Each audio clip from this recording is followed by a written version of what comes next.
olive oil has some of the best polyphenols of all time. Do you know, since we first met, I've been doing shots of olive oil every night.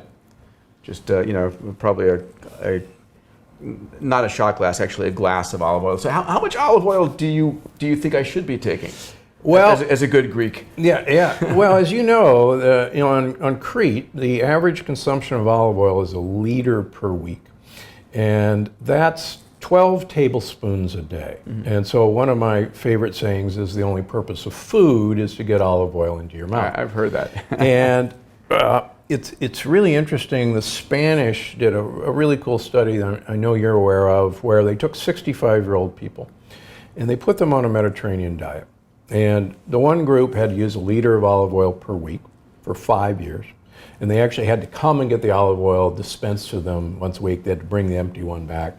The second group had to have the equivalent amount of raw walnuts. And the third group had a low-fat Mediterranean diet. And the original study was for memory. So at the end of 5 years, the olive oil group had preserved memory. It actually improved over baseline. The walnut group had preserved memory, but it was the same as baseline. And the low-fat diet group had diminished memory. But the really cool part of the study, which just got published a few months ago, is that the women in the olive oil group had a 67% less incidence of breast cancer than the other two groups. So, yeah, drink your olive oil. Yeah, I mean, it's interesting. People think of fats as something to avoid. In fact, fats are probably one of the most important parts of your diet. Yeah, absolutely. Yeah, so avocados and olive oil have made a big appearance in my life in the last 6 months. Yeah, the Greeks do it. The Sardinians use about 1 liter of olive oil. It's interesting, right? Because you can actually go and study what the blue zone populations eat. And what do you find there? These are the populations around the world that have 100 years old as a normal occurrence in all the villages. So one of the interesting things about these blue zones is that they actually have wildly different diets. For instance, the Cretes and the Sardinians, two of the blue zones, use huge amounts of olive oil. And that is a huge part of their diet. The Okinawans, on the other hand, eat very little fat, but 80% of their diet is a purple sweet potato. There's some fascinating groups of people called the Kitavans that really changed my thought on carbohydrates, who eat about 60% of their diet is taro root. And these guys live into their 90s and they smoke like fiends, but there's never been a case of heart disease, there's never been a case of lung cancer. So here's these two groups of people. One eats huge amounts of what appear to be carbohydrates, the other group eats huge amounts of fat, and yet they both live a long time. What I went back to my research at Yale, and gorillas eat 16 pounds of leaves every day, but they don't absorb those calories as carbohydrates. The bacteria actually eat those leaves and produce fat. They produce primarily short chain and medium chain fatty acids. So the gorilla absorbs a 60% fat diet. Interesting. So I have to share something that was a really important takeaway that you gave me. So at the end of the day, if you're trying to gain muscle, I bet you, if you're a vegan, someone saying, "Oh, if you want to gain muscle, come on, get some good meat into you. Go and eat, go get a good steak or something." And then you shared a visual insight for me that was like, "Oh my God, you're right." Can you share that with everybody? Yeah, I mean, a gorilla eats no meat. A gorilla has more muscle than you and I could ever possibly imagine. They're plant eaters. They're plant eaters. A horse eats grass. He's not chewing on burgers. He has more muscle than you'll ever have. All the largest animals on Earth, all the most muscular animals on Earth are plant eaters. Yeah, amazing. And interestingly enough, the great carnivores, like lions and tigers, actually eat the bellies of the animals, which actually contains plant material and fat. And lions will always leave the hindquarters and the legs because it's not worth it for them to eat. They want the abdominal content. Okay, one last question, we'll go to Q&A here. Autoimmune diseases like rheumatoid arthritis. If someone comes to you with RA, as an example, what is your advice to them? Get on this diet? Correct. And how quickly will they start to see potentially a change? Yeah, so, if you're on biologics for any of the autoimmune diseases, don't take away that you should stop them tomorrow and start this. What you do want to do is you want to repair your gut, and more importantly, you want to stop the sieve that you've got. And the best analogy I can have for you is that you're in a boat and the boat has holes in it. And there's two strategies here to keep the boat afloat. You can start bailing water. And if the holes are big enough, you're going to need a bigger and bigger bucket, and eventually you're not going to be able to keep up and you'll sink. The other strategy is to plug the holes. And what I think I do by taking lectins away, which are the hole makers, is allow you to plug your holes, and then you don't need to bail. You don't take in water. So the more you follow these principles, it's what you don't eat that's important. It's not so much what I tell you to eat. Eat like it's 9,999 years ago. And if you keep that in mind, we ate leaves and tubers, and we ate some shellfish, and we ate some fish, and we ate wild animals, but they were primarily at that time fatty wild animals, woolly mammoths. That's actually how we did. So we did not eat grains, we did not eat beans, we did not eat potatoes, we did not eat tomatoes. Interesting. And then will you actually see changes in your genetic markers on RA after a period of time? Well, yeah, we definitely see the rheumatoid factor goes to normal. We see the anti-CCP3 go to normal. You'll still have people, there's clearly a genetic component for propensity to these things, but you can stop that from being expressed. And that's really, as you and I know, epigenomics is really the key. It's not so much the genes you're dealt, it's whether you turn them off or on. Whether you express them or not. Right? Amazing. All right, Marissa, let's jump into our beloved audience here. Fabulous. Thanks for the discussion so far. So the first question is around healthy proteins, and several similar questions. One, what are the most healthy proteins? What vegetarian protein source do you suggest? And then overall views on eating beef. So there's plenty of protein in plant leaves. Again, we've not been taught that because it goes against really our commerce. There's plenty of protein in leaves. I take care of a lot of vegetarians and vegans who have been brainwashed to think they have to get protein from grains or beans. Grains are a horrible source of protein. It's really a very small part of a grain. Beans are a better source, but you certainly don't need beans. Humans 10,000 years ago were 10 feet tall, men and women. And the amazing thing is our brain was 15% bigger than it is today. We shrunk dramatically when we were exposed to healthy plant proteins of grains and beans. Of the plant proteins, if you really want a grain-like thing, hemp is quite frankly the safest. And the more we can encourage hemp growing in this country, the better from my point of view. Hemp has a lot of miraculous properties that we're only now beginning to realize. So hemp protein is great for you. Stay away from pea protein. Peas have lectins, and I see a lot of vegetarians who are eating their healthy pea protein, and I think that's a mistake. Now, in terms of beef, beef and pork and lamb have a sugar molecule called Neu5Gc that promotes an autoimmune response in humans who eat them, and we actually can prove that we attack the inside of our blood vessels. And cancer cells, tumors, use 5-MeO-GC to evade the immune system and actually to stimulate a growth factor called VEGF to grow blood vessels towards them. Humans have Neu5AC, A instead of G, which is incredibly close, but it's actually one of the things that differentiates us from other species. Chicken has new 5AC, fish and shellfish have new 5AC, so we don't react immunologically to chicken and shellfish and fish. So as much as I'm a Nebraska farm boy, beef is mischievous. And so if you're going to have it, have grass-fed, but just do it as a special treat, if any. Along those lines, you educated me that it turns out that I'm lactose intolerant and that not all lactose is made the same. And could you actually share, I mean, I found this absolutely fascinating that out there in the world, there are two different types of cows. One is okay and the other one should be avoided.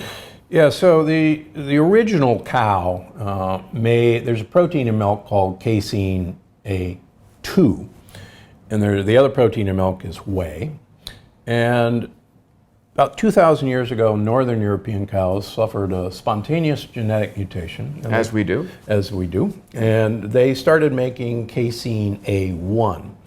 Now, casein A1 is a very interesting lectin-like protein that has some very strong correlation to attacking the beta cell of the pancreas. And I and others are convinced that a lot of type 1 diabetes can directly be traced to casein A1. So casein A1 cows are hardier and they give more milk. So that almost all cows in the world are now the wrong breed of cow. They're the Holstein cow, the black and white cow. And so their milk contains casein A1. Guernsey cows, Swiss brown cows, Belgian blue cows are casein A2. All goats and all sheep are casein A2.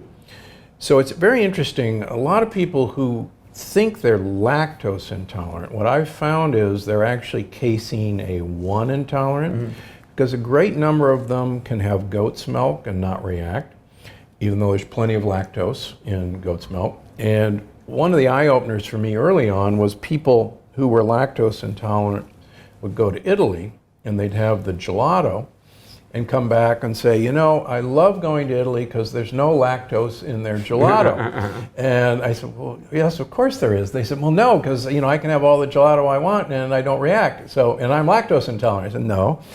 It turns out casein A2 cows are in Italy, France, and Switzerland. So what you thought was a lactose intolerant was casein A1. And if people have what they think is a milk intolerance, or that milk gives them mucus, or that I'll have people tell me that they're lactose intolerant and they can't have cheese. Well, there's no lactose in cheese, but the cheese gives them mucus. The mucus is actually our protection against the casein A1 lectin, and we make mucus to trap those lectins. Fascinating. Next question, Marissa. Fun one from Francis. Can we design nanotech to allow us to eat anything and still remain healthy and slim? You want to take that one? Sure. So Francis, at the end of the day, of course, I mean, the promise of nanotechnology is to allow you to pretty much do anything. I mean, our bodies are nano machines. We start from a set of 3.2 billion nucleotides, the data set, and we manufacture a cell in the human zygote, and then replicate that and specialize that to somewhere on the order of 30 trillion of them that make up your body. The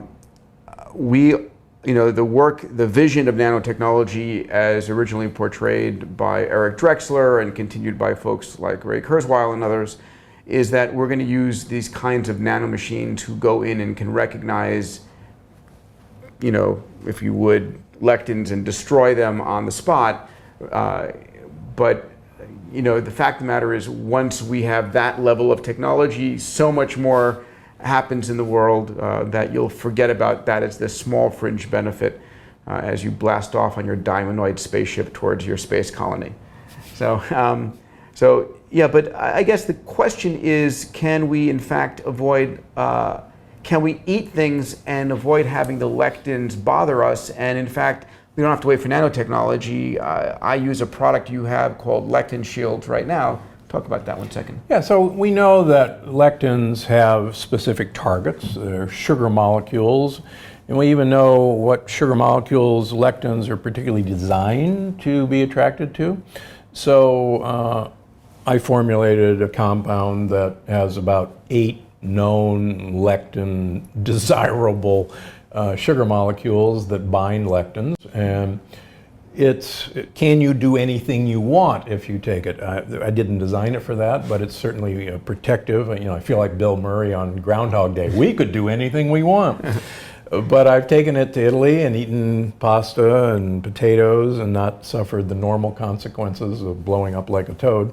But so yeah, it's possible to bind lectins, and I try to eat a lot of lectin binding compounds, and those compounds have lots of inulin already in them. So for example, radicchio has a lot of inulin in it.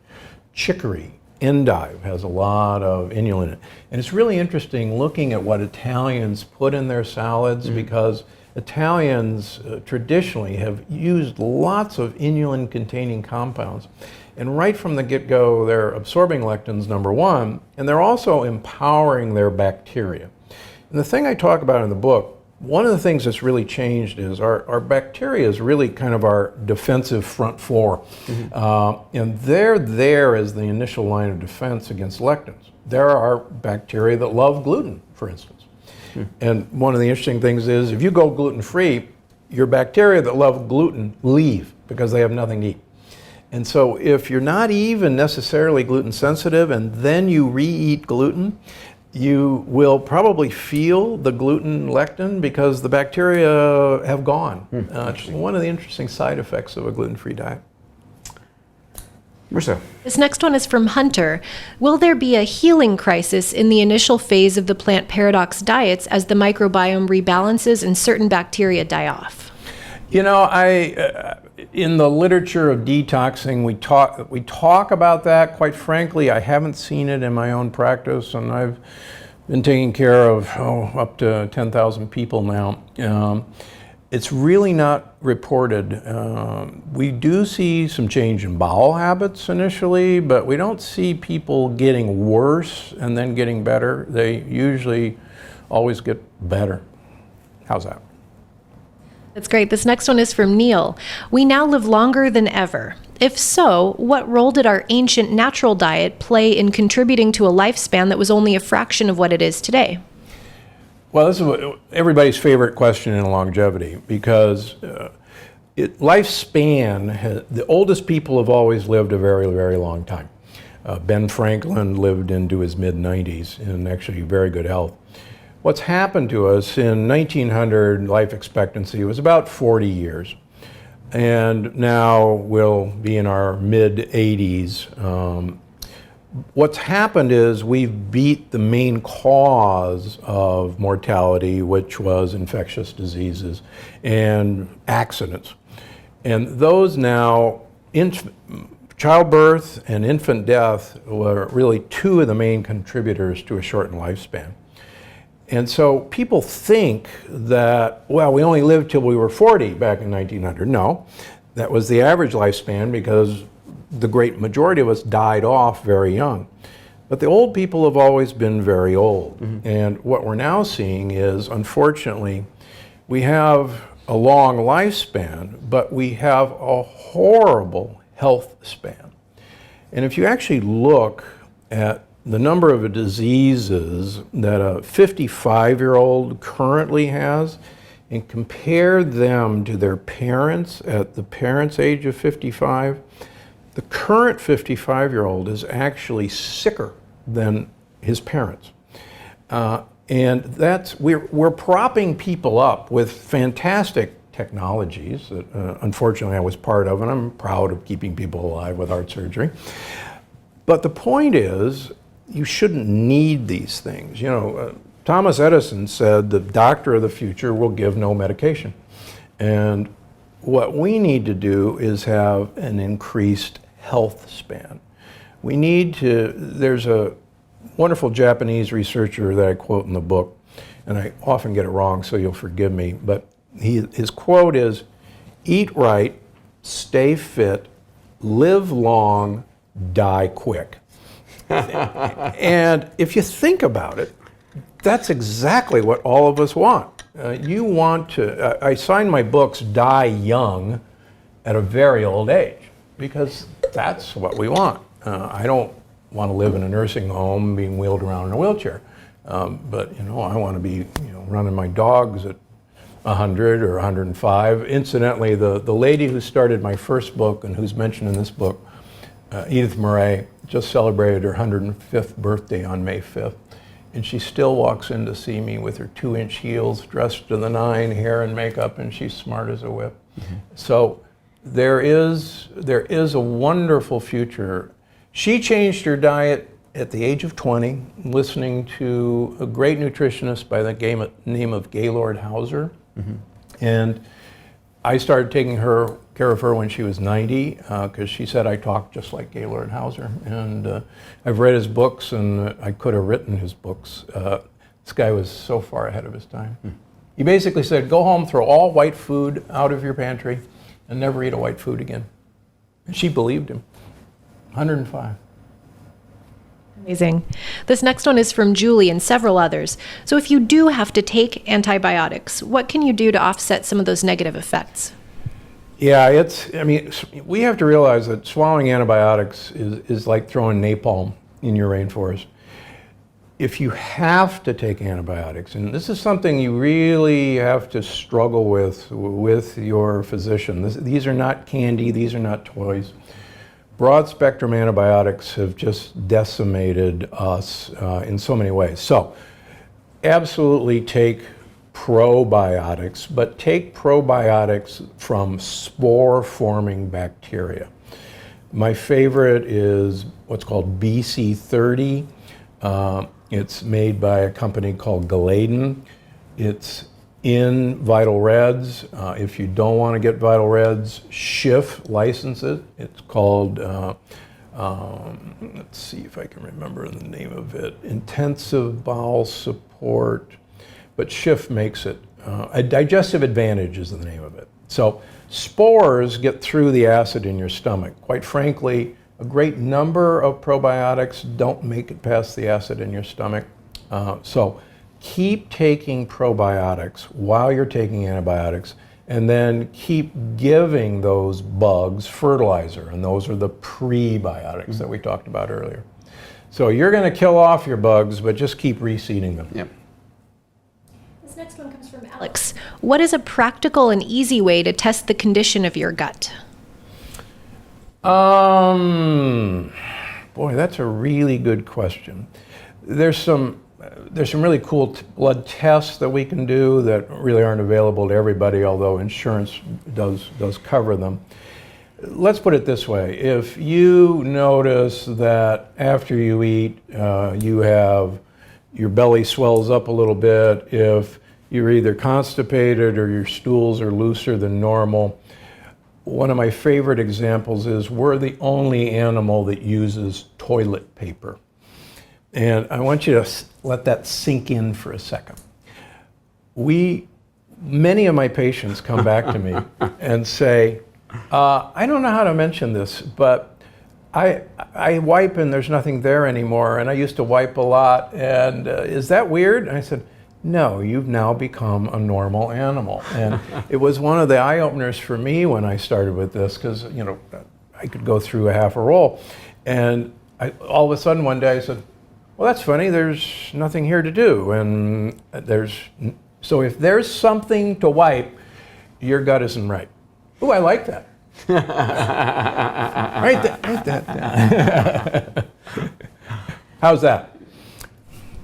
This next one is from Jim. Rice is a staple food in Asia. What do you suggest? So 4 billion people use rice as their staple.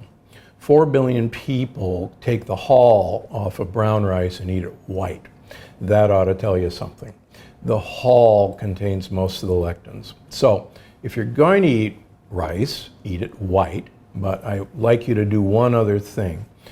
After you cook it, put it in the refrigerator, let it cool, and then the next day or later that day, bring it out and reheat it. The cooling will turn that rice into a resistant starch, which will resist digestion and you won't get the big sugar spike. And the friendly bugs in your gut will actually enjoy it more.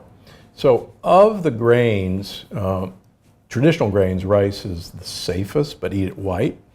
And the other two grains that don't have lectins are the ancient grains millet and sorghum. And we've got some sorghum and millet recipes in the book. I highly recommend them. They are a non-hull grain. You can even get sorghum popcorn. It's great.